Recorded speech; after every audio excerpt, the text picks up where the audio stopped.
It started with a simple call, just after sunrise. A routine welfare check on a quiet suburban home. The front door was wide open, and inside, everything was frozen in time. Coffee cooling on the counter. Breakfast half-eaten. And the homeowners, gone. What the police found didn't make sense. No signs of struggle.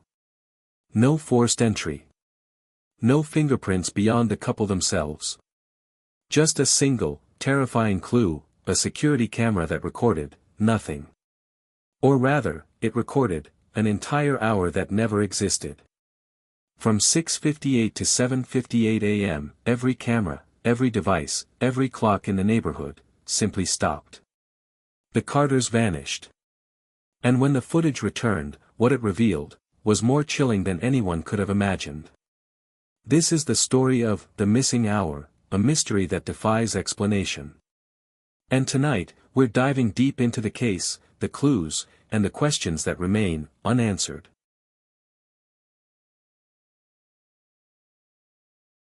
It started with a call that came in just after sunrise. A routine welfare check, that's what the dispatcher called it. A neighbor on Glenmere Drive reported that the front door of 42B was wide open.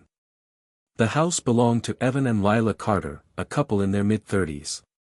No history of domestic trouble, no recent complaints. Just a quiet pair who kept mostly to themselves. When officers arrived, the first thing they noticed was how still everything was. Coffee was cooling on the counter. A half-eaten breakfast sat on 2 plates. But no sign of Evan. No sign of Lila. The clock on the wall read 7:42 a.m. And that time would soon become very important.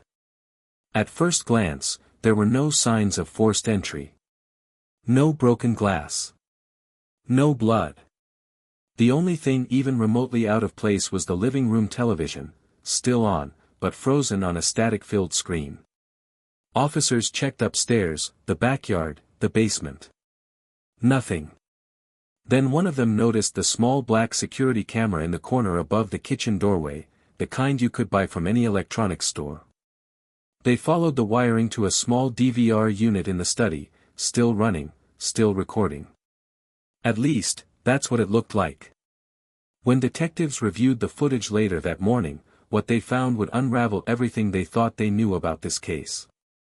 Because the security feed showed Evan and Lila alive and well at 6:37 a.m., sitting at the kitchen table, talking quietly over coffee. Then, at exactly 6:58 a.m., the footage froze, and jumped ahead to 7:58 a.m.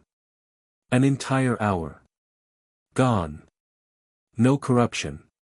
No glitch. No tampering visible. Just one clean cut, an hour of silence and static that shouldn't have existed. The missing hour.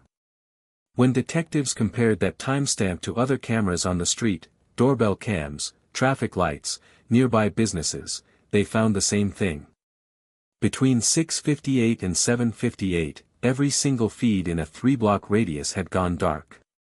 Every single one. No storm, no power surge. No outages were reported. Just one clean blackout, digital and physical. It was as if that hour had been erased. The case spiraled fast. By noon, the neighborhood was crawling with uniforms and techs. Journalists hovered behind yellow tape. The words, mass data corruption, were thrown around, but no one could explain why all systems, even analog CCTV on magnetic tape, had stopped simultaneously. Forensics combed through the Carter home inch by inch.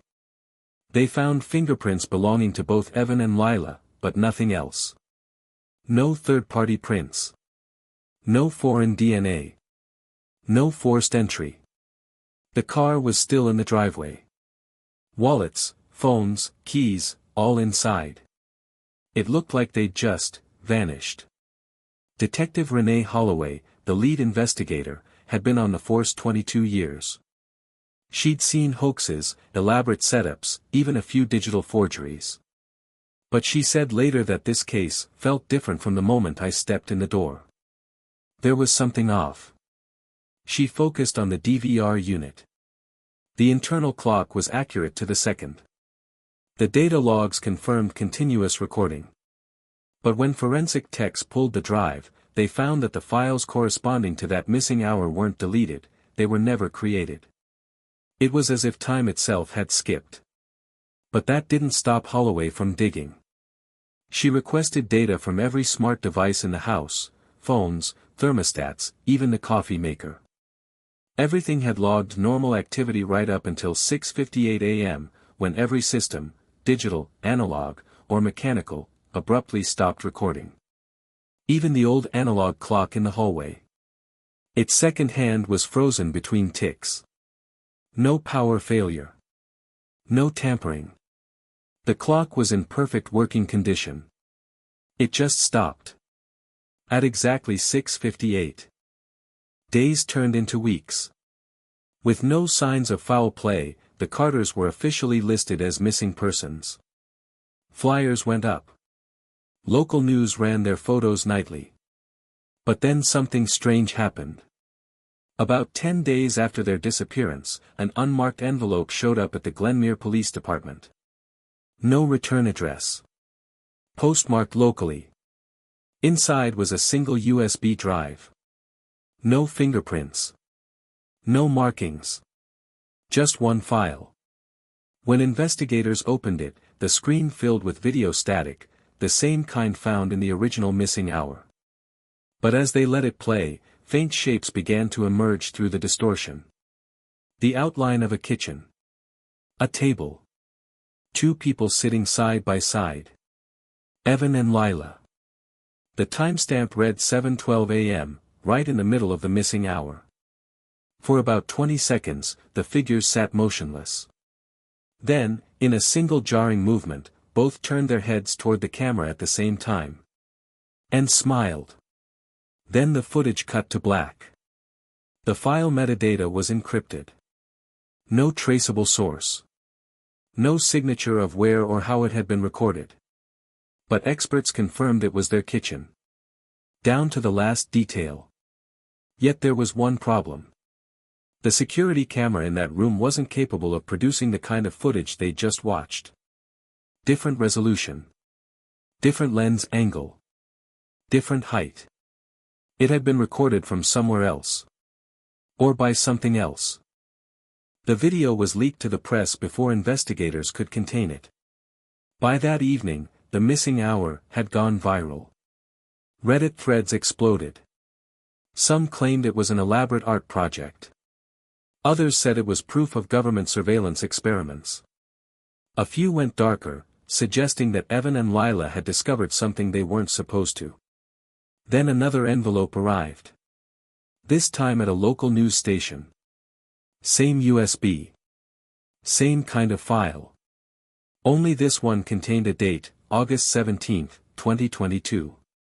The Carters' official disappearance date. And a time, 7:42 a.m. The video lasted less than a minute. It showed the front door, opening on its own. No one entered. No one left. Just the door swinging wide open. And then, the feed ended.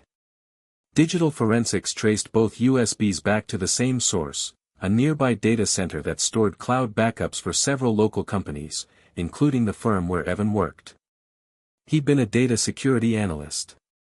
When investigators searched his office, they found files labeled with technical terms far beyond the scope of his company's projects, references to data voids, signal interference anomalies, and something called the Glenmere Gap. It turned out that, 6 months before their disappearance, Evan had been privately researching what he described as localized data collapses, moments where small pockets of digital records across multiple systems would briefly vanish and reappear, often synchronized within narrow time windows. No one believed him at first. But his files contained timestamps. Dozens of them. And one stood out. A 60-minute collapse. Recorded exactly 1 year before the Carters vanished. Same day. Same hour. Detective Holloway became obsessed. She spent nights in the precinct reviewing the raw footage again and again, hoping she'd spot something, a flicker, a sound, a reflection. Anything. On one viewing, she swore she heard something faint, a low hum, just before the video froze. A sound that wasn't supposed to be there. When audio engineers isolated it, they found it was consistent across every camera feed that had gone dark that morning. A subsonic vibration at a frequency too low for the human ear to detect, almost like a pulse. And then, silence. They called it the resonance. But where it came from, no one could say. 6 months later, the Carter's case went cold. No bodies. No suspects. No answers. The house at 42B, Glenmere Drive was eventually sold to another family. But within weeks, they reported strange malfunctions, clock stopping, appliances glitching, home security alerts with empty footage. One night, the new homeowner claimed their baby monitor picked up a feed of the kitchen, a feed from a camera they didn't own. It showed 2 people sitting at the table. Both smiling. When investigators came back, they found the monitor's internal storage completely blank. The only thing that remained was the timestamp burned into the corner. 7:12 a.m. Right in the middle of the missing hour. The footage from that day, the static, the smiles, the resonance, was eventually sealed by federal authorities. The official explanation cited a hardware synchronization error. The case was archived. But Detective Holloway never let it go. She retired 3 years later, and according to her daughter, she spent most mornings sitting by the window, coffee in hand, staring at a digital clock she kept on the table. The clock that always stopped working at 6:58 a.m. No matter how many times she replaced it. And she once told a journalist off record. If you ever lose an hour of your life, don't try to find out where it went. Because it might still be watching you. To this day, no one knows what happened to Evan and Lila Carter. Their case remains unsolved. The files are sealed. And every digital trace of that missing hour, every byte of data, every backup, is gone. Not deleted. Not destroyed. Just, missing. Like it never existed at all. And maybe that's the scariest part.